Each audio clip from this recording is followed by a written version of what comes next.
বিগত আওয়ামী লীগের শাসনামলে ২৬ জনকে গুম নির্যাতনের মামলায় ক্ষমতাচ্যুত প্রধানমন্ত্রী শেখ হাসিনা, তার প্রতিরক্ষা বিষয়ক উপদেষ্টা মেজর জেনারেল অবসরপ্রাপ্ত তারিক আহমেদ সিদ্দিক এবং সাবেক বর্তমান ১১ সেনা কর্মকর্তার বিরুদ্ধে অভিযোগ গঠন করে বিচার শুরুর আদেশ আজ আন্তর্জাতিক অপরাধ ট্রাইব্যুনাল ১-এর বিচারিক প্যানেল এই আদেশ দিতে পারেন।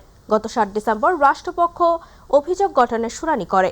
মামলায় সুনির্দিষ্ট ৫টি অভিযোগ আনা হয়। শুনানিতে রাষ্ট্রপক্ষ বলে, জেআইসি সেলে শত শত মানুষকে বন্দী করে নির্যাতন করা হয়েছে। আব্দুল্লাহ হিল আমান আজমি, মাইকেল চাকমা সহ ২৬ জন নির্যাতনের পর মুক্তি পান। সকল গুমের নির্দেশনা দিতেন শেখ হাসিনা আর তার সেনা কর্মকর্তাদের দিয়ে বাস্তবায়ন করতেন তারিক আহমেদ সিদ্দিক।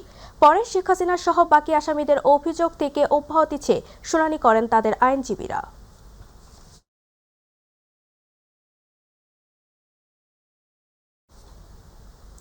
জুলাই গণঅভ্যুত্থানের অকুতোভয় যোদ্ধা ও ইনকিলাব মঞ্চের মুখপাত্র শরীফ ওসমান হাদিকে দেখতে গিয়েছিলেন সিঙ্গাপুরের পররাষ্ট্রমন্ত্রী ডক্টর ভিভিয়ান ভালাক্রিসান। বুধবার তিনি হাদিকে দেখতে সিঙ্গাপুর জেনারেল হাসপাতালে যান।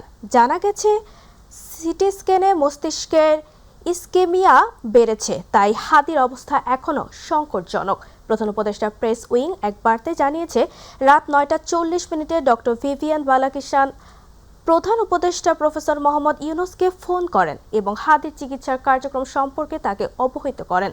তিনি জানান, হাদির অবস্থা অত্যন্ত সংকটাপন্ন। প্রধান উপদেষ্টা দেশবাসীকে শান্ত থাকার আহ্বান জানিয়ে হাদির জন্য দোয়া ও প্রার্থনা করার অনুরোধ করেছেন।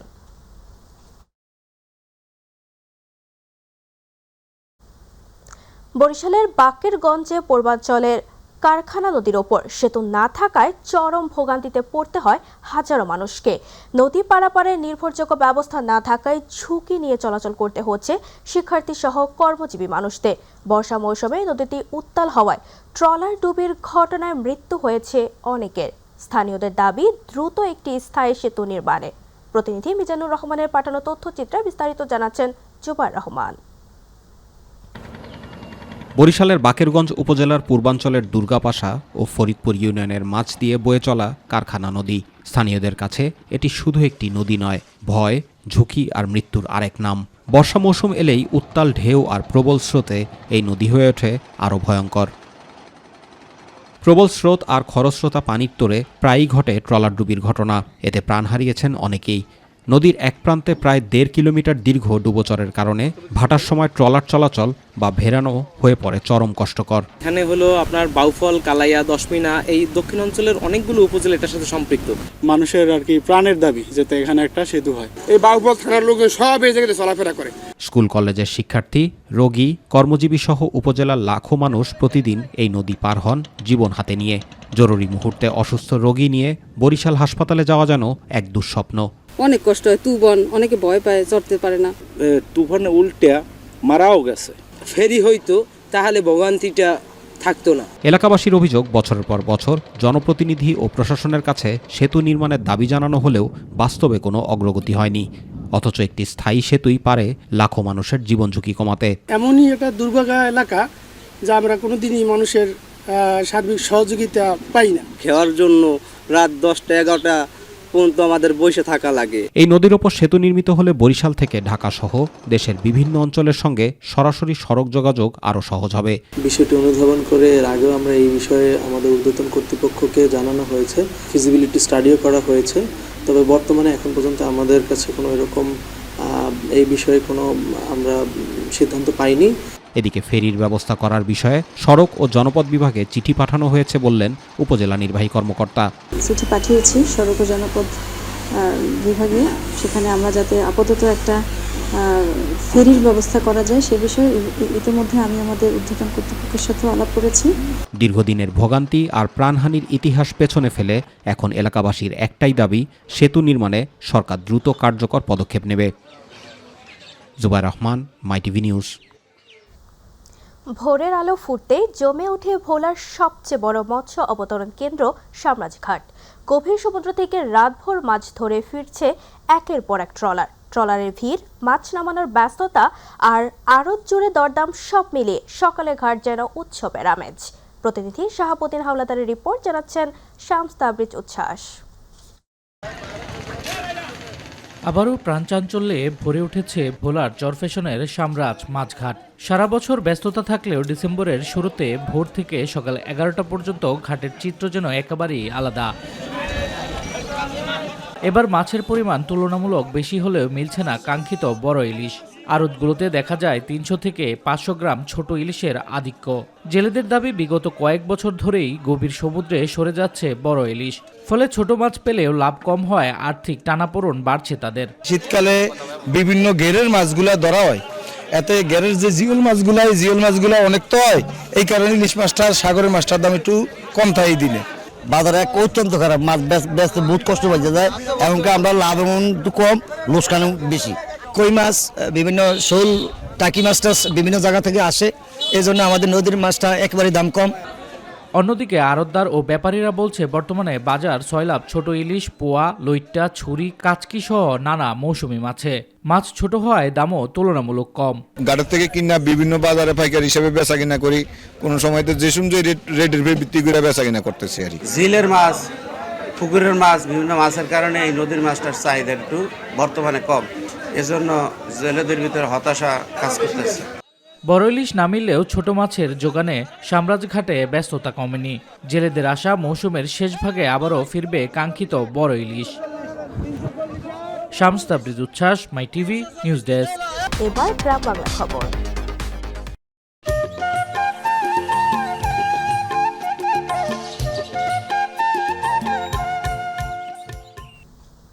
দিনাজপুরের পার্বতীপুরে বাসুপাড়া এলাকায় রেল লাইনের উপর নির্মিত ব্রিজের সংস্কার কাজে ব্যাপক অনিয়মের অভিযোগ উঠেছে। নিম্নমানের সামগ্রী ব্যবহার, প্রকল্প সংশ্লিষ্ট সাইনবোর্ড না থাকা ছাড়াও দেখভালের দায়িত্বে থাকা রেল কর্তৃপক্ষের অনুপস্থিতিতেই স্থানীয় মিস্ত্রি দিয়ে চলছে সংস্কার কাজ। দ্রুত সময়ের মধ্যে ব্যবস্থা নিতে কর্তৃপক্ষের হস্তক্ষেপ কামনা করেছেন সচেতন মহল। এদিকে অভিযোগের বিষয়ে ক্যামেরার সামনে কোনো সদুত্তর দিতে পারেননি দায়িত্বপ্রাপ্তরা।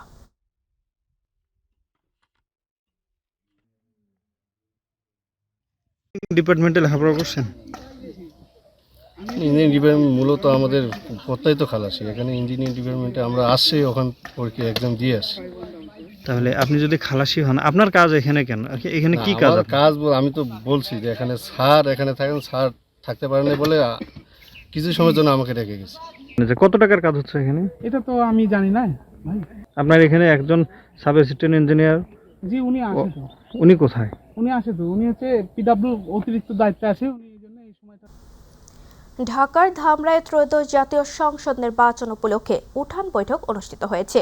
কুল্লা 1 নং ওয়ার্ড কেলিয়া বিএনপি ও অঙ্গ সংগঠনের আয়োজনে বৈঠকে প্রধান অতিথির বক্তব্য রাখেন বিএনপির জাতীয় নির্বাহী কমিটির সদস্য ও ধামরাই উপজেলা বিএনপির সভাপতি তমিজউদ্দিন। বিশেষ অতিথির বক্তব্য রাখেন ধামরাই উপজেলা বিএনপির সাধারণ সম্পাদক মোহাম্মদ শামসুল ইসলাম, ধামরাই উপজেলা স্বেচ্ছাসেবক দলের আহ্বায়ক কমিটির সদস্য আজিজুর রহমান আজিজ, ধামরাই উপজেলা স্বেচ্ছাসেবক দলের আহ্বায়ক কমিটির 1 নং সদস্য আনোয়ার হোসেন সুজন, হাবিবুর রহমান হাবিব ও খোকন সহ আরো অনেকেই।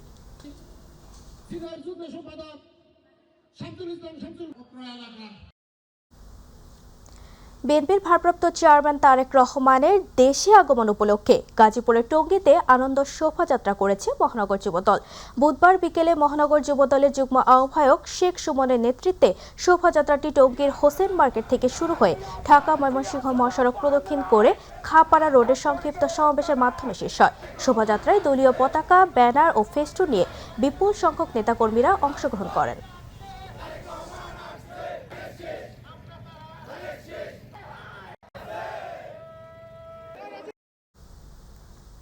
ব্রাহ্মণবাড়িয়া জেলার নবাগত পুলিশ সুপার শাহ মোহাম্মদ আব্দুর রউফ বলেছেন, আইন প্রয়োগ করে সবকিছু ঠিক করা যাবে না, জনগণকেও সচেতন হতে হবে। বুধবার বিকেলে তিনি পুলিশ সুপার কার্যালয়ে ব্রাহ্মণবাড়িয়া টেলিভিশন জার্নালিস্ট অ্যাসোসিয়েশনের সাথে মতবিনিময়কালে এসব কথা বলেন। ব্রাহ্মণবাড়িয়া টেলিভিশন জার্নালিস্ট অ্যাসোসিয়েশন সভাপতি আল আমিন শাহিনের সভাপতিত্বে ও সাধারণ সম্পাদক মফিজুর রহমান লিমনের সঞ্চালনায় বিশেষ অতিথি ছিলেন অতিরিক্ত পুলিশ সুপার মোহাম্মদ ওবায়দুর রহমান, অতিরিক্ত পুলিশ সুপার এহসানুর রহমান ভুইয়া, অতিরিক্ত পুলিশ সুপার সদর সার্কেল এম রকিবুর রহমান রাজা। অনুষ্ঠানে ব্রাহ্মণবাড়িয়া টেলিভিশন জার্নালিস্ট অ্যাসোসিয়েশনের নেতৃবৃন্দ সহ সকল সদস্যগণ উপস্থিত ছিলেন।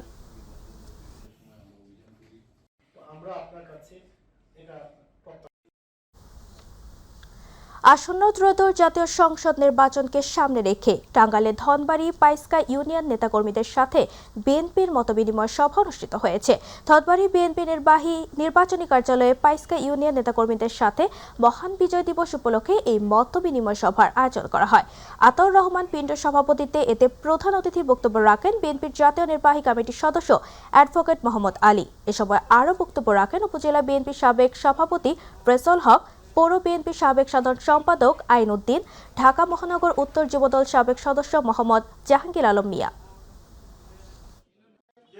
আশা করি দল যদি আমাকে মনোনয়ন দেয়, আমি ব্যাপক ভোটের মাধ্যমে এই মধুপুর ধনবাড়ি আসনকে দীর্ঘ 42 বছর পর আবারও বিএনপিকে এবং ধানের শীষের প্রার্থীকে আমি বিজয়ী করতে পারবো ইনশাল্লাহ।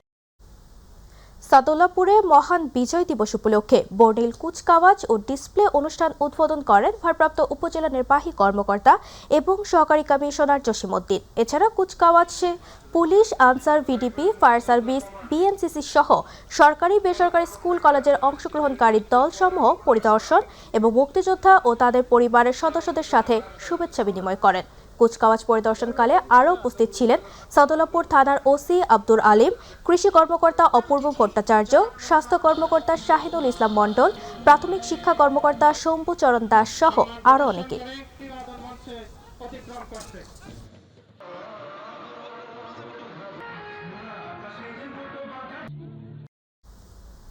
টাঙ্গাইলের ঘাটাইলে মহান বিজয় দিবস উপলক্ষে উপজেলা প্রশাসন এবং বিভিন্ন সামাজিক সংগঠন, স্কুল কলেজের শিক্ষার্থীরা কেন্দ্রীয় শহীদ মিনারে পুষ্পস্তবক অর্পণ করে। পরে শহীদের আত্মার মাগফিরাত কামনায় দোয়া মাহফিল অনুষ্ঠিত হয়। পরে উপজেলা প্রশাসন আয়োজিত ঘাটাইল জিবিজি সরকারি কলেজ মাঠে বিভিন্ন স্কুল কলেজের শিক্ষার্থীদের শারীরিক কসরত ও দেশাত্মবোধক দৃশ্য প্রদর্শন করা হয়।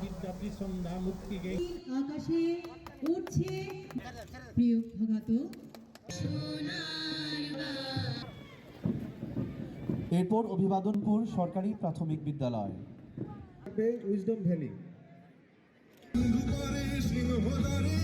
আইনের শাসন নিশ্চিত করতে প্রয়োজন।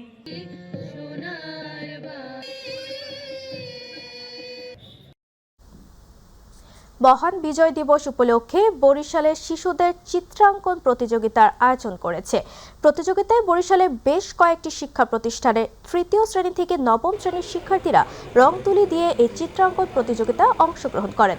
এতে প্রায় 150 শতাধিক প্রতিযোগী বিজয় দিবস, মুক্তিযুদ্ধ এবং এর ইতিহাসের বিভিন্ন দিকগুলো তুলে ধরেন। পরে প্রতিযোগীদেরকে 2টি ভাগে ভাগ করে পুরস্কার বিতরণ করা হয়।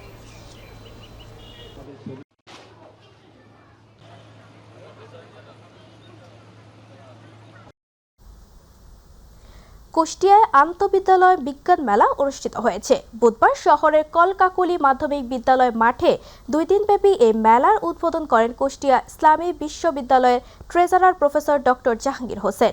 মেলায় সদর উপজেলার 30টি মাধ্যমিক বিদ্যালয়ের শিক্ষার্থীরা তাদের নানা উদ্ভাবনী ও চিন্তাশীল চিত্রকর্ম উপস্থাপন করে। মেলায় অন্যান্যদের মধ্যে উপস্থিত ছিলেন সদর উপজেলা মাধ্যমিক শিক্ষা কর্মকর্তা শামীম আহমেদ খান, দেওয়ান আক্তারুজ্জামান সহ অতিথিরা।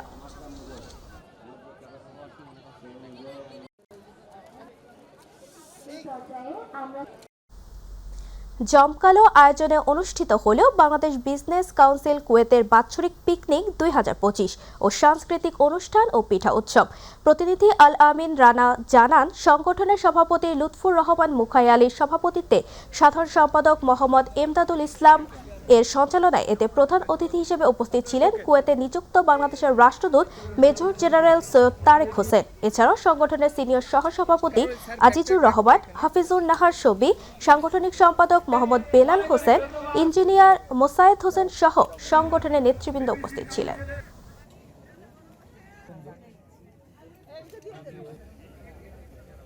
প্রত্যেকটা বাংলাদেশি উপস্থিত হয়েছে। ভালো থাকবেন, আল্লাহ মানববদ্ধ করেছেন।